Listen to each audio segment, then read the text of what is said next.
in Kenya or in Angola. Why should people kill one another just because we cannot agree on who occupies a certain office temporarily? Because we are talking of temporary occupation of offices. The only one who is a bit permanent is Sawataka, but all the others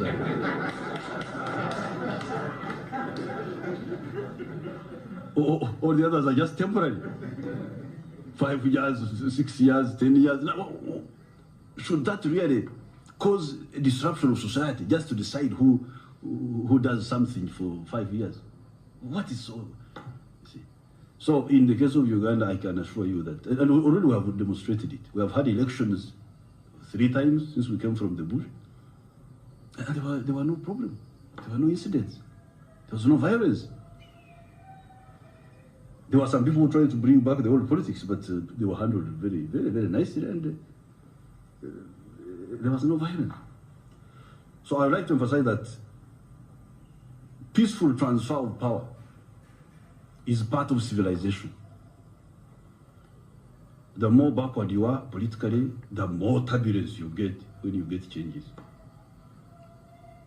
That means you don't know how to handle civil affairs.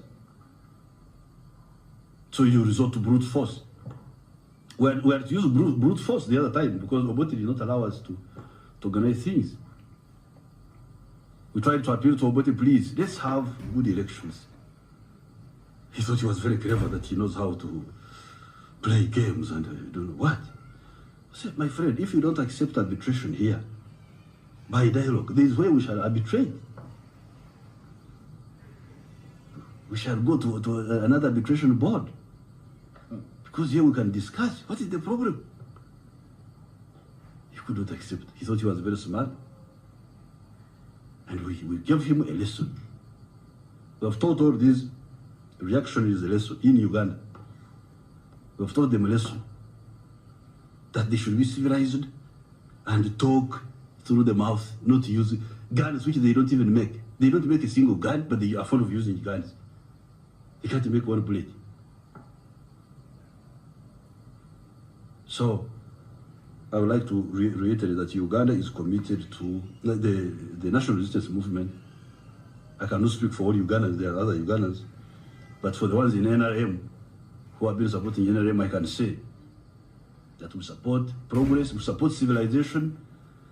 We believe that Africans are mature people, but they are being misrepresented by a small layer of people whom they have not been able to get rid of in many of the African countries. But here we have got rid of them.